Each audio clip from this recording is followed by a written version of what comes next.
Hai, Assalamualaikum warahmatullahi wabarakatuh. Selamat pagi Ananda semua. Good morning everybody. Sobahul khair. Bagaimana kabar kalian hari ini? Kaifa halukum? Semoga kalian dalam keadaan sehat dan tetap semangat ya. Sebelum kita memulai, Ustazah mau memperkenalkan diri terlebih dahulu. Nama Ustazah Normadina SPD. Ustazah diamanahkan untuk mengampu mata pelajaran prakarya. Nah, sebelumnya kita lihat yuk. Ada sebuah hadis dengan sabda Rasulullah Shallallahu Alaihi Wasallam yang artinya dari Ashim ibn Ubaidillah dari Salim dari ayahnya. Ia berkata bahwa Rasulullah Shallallahu Alaihi Wasallam bersabda, sesungguhnya Allah menyukai orang mukmin yang berkarya.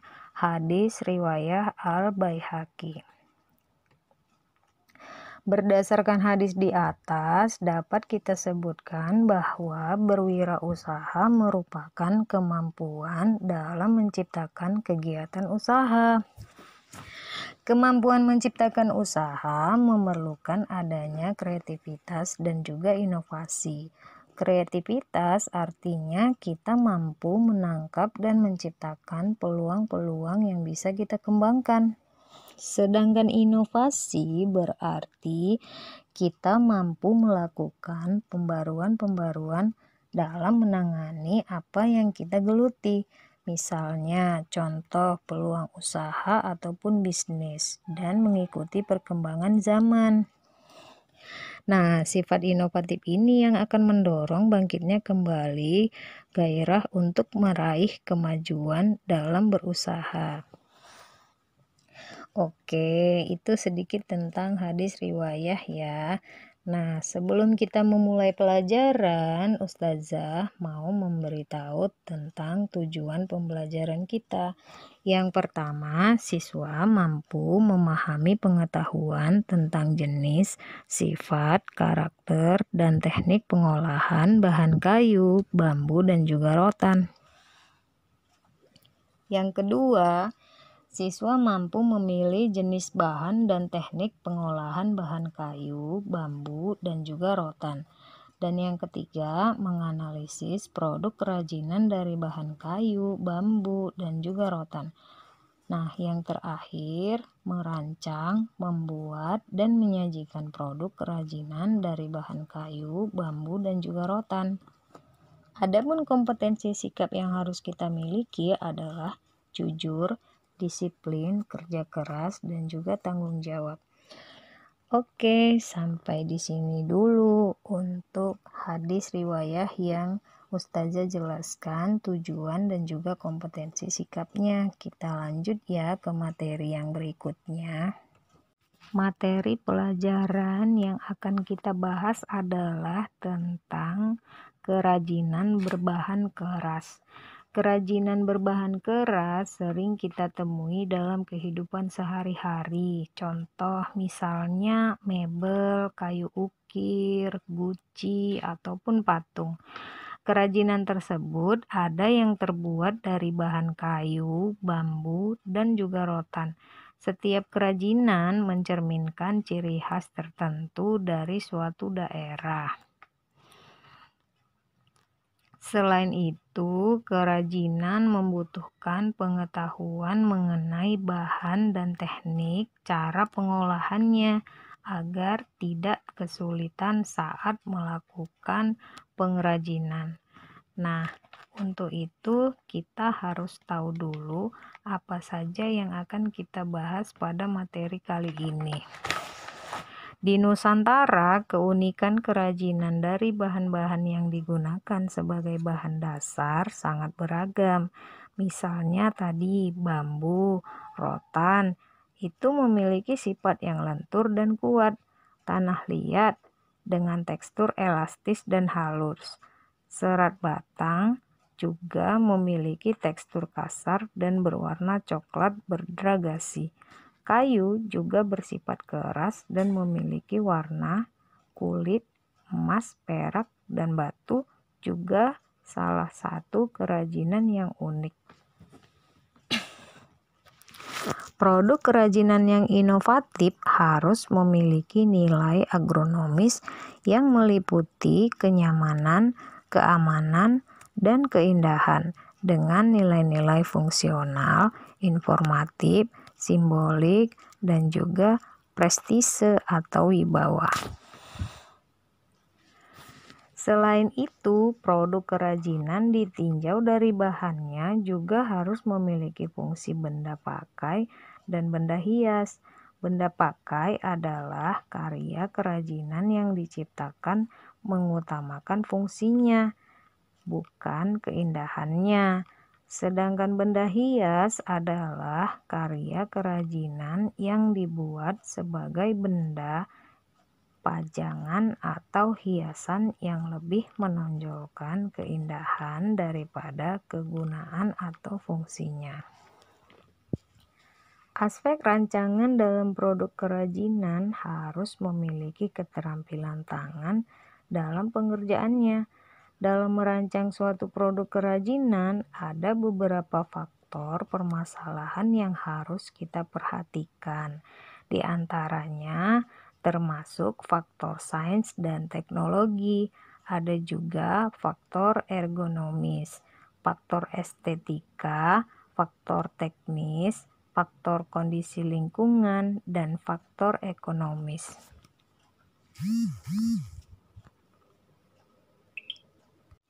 Kerajinan bahan keras akan kita bahas nih. Kerajinan bahan keras tadi adalah kerajinan yang terbuat dari bahan yang bersifat keras dan memiliki karakteristik tahan lama. Di Nusantara, kerajinan ada dua jenis, yaitu kerajinan yang selalu mempertahankan ragam dan bentuk hias tradisionalnya, serta kerajinan yang telah mendapat inovasi sesuai tuntutan pasar. Kerajinan tersebut ada yang berbahan keras alami dan ada yang berbahan keras buatan. Seperti yang kalian lihat di gambar, contoh bahan keras alami. Nah, bahan keras alami adalah bahan baku kerajinan yang berasal dari alam yang pengolahannya tidak melibatkan perubahan wujud pada benda tersebut. Contoh, rotan, kayu, bambu, batu, kerang, dan biji-bijian.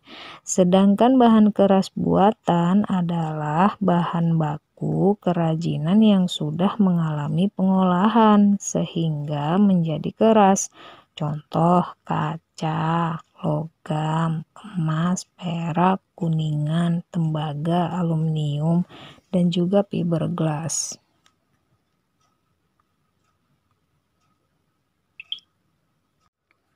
Berikut contoh bahan keras alami. Yang pertama adalah kayu. Kayu saat ini masih banyak digunakan dalam kehidupan sehari-hari karena kayu bisa bertahan cukup lama apabila digunakan dengan benar. Ada 3 serat utama dalam kayu, yakni selulosa, hemiselulosa, dan juga lignin. Kayu mempunyai sifat yang tahan panas, elastis, ulet, dan juga tahan terhadap beban yang posisinya tegak lurus atau sejajar. Nah, ada bermacam ragam kayu. Kayu juga dapat diawetkan dengan cara dicelupkan ke dalam cairan kimia dalam tungku besar dengan tekanan tinggi. Pencelupan ini dilakukan untuk mencegah adanya jamur pada kayu.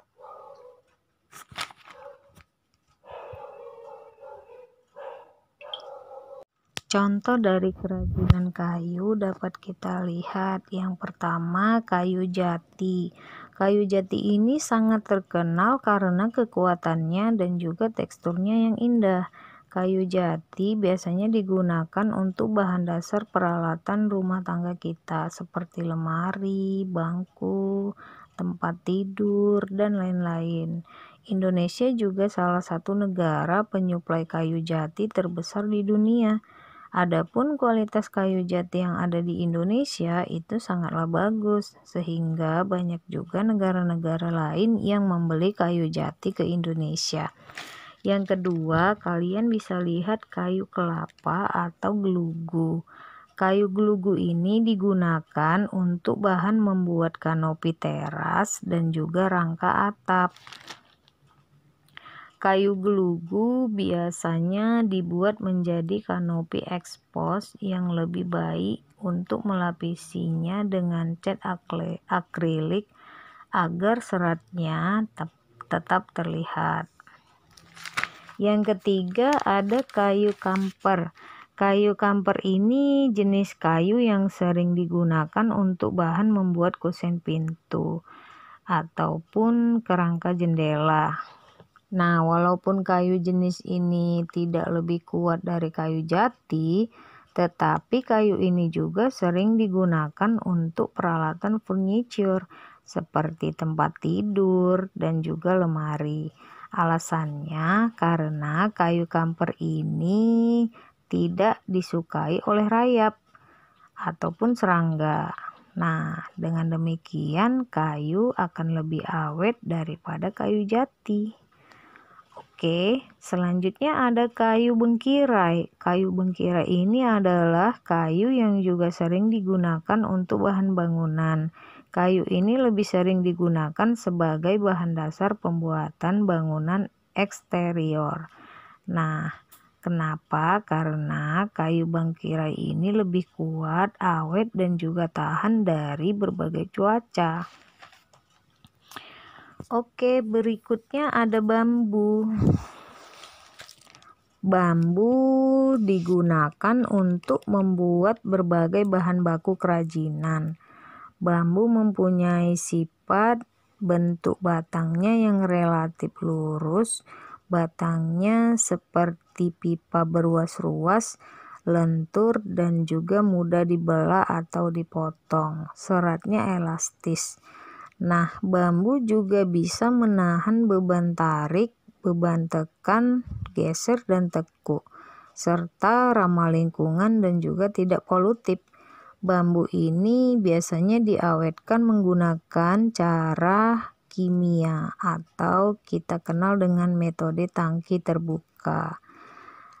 Oke, pengawetan bambu juga bisa membuat bambu tidak cepat rusak karena bambu juga banyak digunakan sebagai bahan kerajinan. Contoh misalnya bambu tali. Bambu tali ini digunakan sebagai anyaman, bahan bangunan, hingga bisa juga membuat seperti tali. Bambu ini sangat cocok untuk dijadikan barang-barang kerajinan. Selanjutnya ada bambu gombong. Bambu gombong ini memiliki ukuran yang lebih besar dan lebih panjang dibandingkan dengan bambu lainnya. Bambu ini sering digunakan sebagai bahan konstruksi, sebagai penyangga, ring genteng, ataupun lainnya. Kalau kalian sering melihat bangunan-bangunan itu biasanya menggunakan bambu, namanya bambu gombong. Bisa juga dijadikan sebagai bahan kerajinan seperti di gambar. Ada juga bambu tamiang. Bambu tamiang ini pada saat kecil atau masih rebung sering dijadikan sayur. Kalian pasti tahu ya. Adapun ketika sudah menjadi bambu, biasanya bambu ini lebih sering digunakan sebagai saung. Saung itu seperti apa ya? Tempat kita duduk-duduk di bawah pinggir sungai ataupun rimbunnya pohon. Kalian pasti tahulah saung itu apa ya, Ananda? Nah, ada lagi namanya bambu barekbek. Bambu ini juga bambu yang berukuran kecil dan biasanya banyak ditanam di tepi sungai. Bambu ini biasanya digunakan untuk pembuatan suling dan hiasan karena bentuknya yang mini.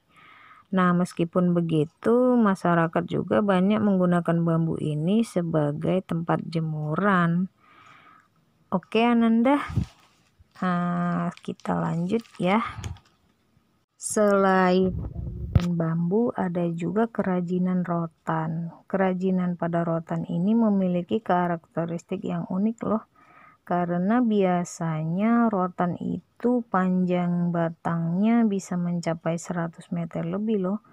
Walaupun diameternya sebesar ibu jari tangan ataupun kaki, nah rotan ini memiliki ciri umum batang tanaman yang berbentuk memanjang dan bulat seperti silinder ataupun segitiga.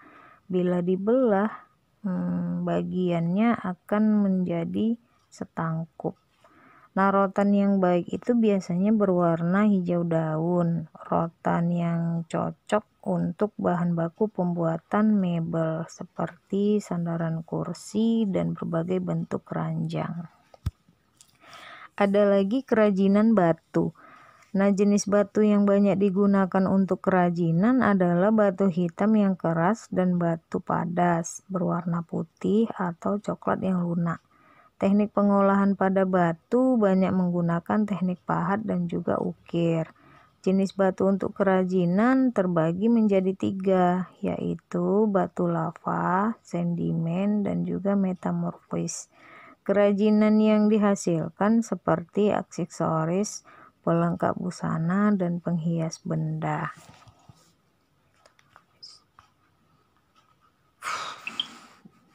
Selanjutnya, bahan keras buatan.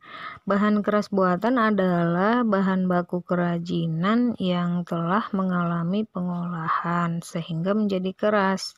Nah, bahan keras buatan ini harganya relatif mahal. Contohnya kaca, logam, emas, perak, kuningan, tembaga, aluminium, dan juga fiberglass. Kalian bisa lihat contoh kerajinan kaca. Kaca ini adalah padatan amorf yang sifatnya keras. Kaca merupakan hasil penguraian senyawa-senyawa inorganik yang mana telah mengalami pendinginan tanpa kristalisasi. Komponen utama dari kaca ini adalah silika. Dalam kehidupan sehari-hari, kaca biasanya kita gunakan sebagai cermin. Bisa juga sebagai insulator panas atau alat-alat laboratorium, dekorasi, dan juga pembatas ruang. Kaca dapat dibuat secara modern dan tradisional. Pembuatan kaca secara modern biasanya menggunakan mesin yang bertugas meniup dan membentuk kaca sesuai keinginan pengrajin. Sementara pembuatan kaca secara tradisional dilakukan dengan meniup dan membentuk kaca secara manual. Biasanya dibentuk dengan menggunakan kertas atau kain basah yang ada pada kaca lalu dibakar. Selanjutnya ada contoh kerajinan perak atau tembaga. Nah, perak atau tembaga ini digunakan bahan kerajinannya seperti pada gambar. Teknik ini menggunakan sistem cor, ukir, tempa, atau sesuai dengan bentuk yang biasa kita kehendaki. Nah, bahan logam ini berupa perak atau tembaga juga digunakan sebagai perhiasan atau aksesoris. Bahan logam, tembaga, atau perak ini juga bisa kita gunakan sebagai benda hias dan benda fungsional lainnya. Selanjutnya ada fiberglass. Fiberglass ini merupakan bahan keras yang berasal dari serat gelas berupa kaca cair yang ditarik menjadi serat tipis. Nah, serat ini dapat dipintal menjadi benang atau ditenun menjadi kain, kemudian diresapi dengan resin sehingga menjadi bahan yang kuat dan juga tahan korosi. Fiberglass sering digunakan sebagai bahan mobil dan bangunan kapal. Campuran fiberglass ini terdiri cairan resin atau minyak resin, bahan sebagai proses pembuatannya yang dicampur juga lalu dipoles atau diberi sabun krim silikon untuk membuat cetakan. Oke, sampai di sini dulu tentang bahan keras buatan.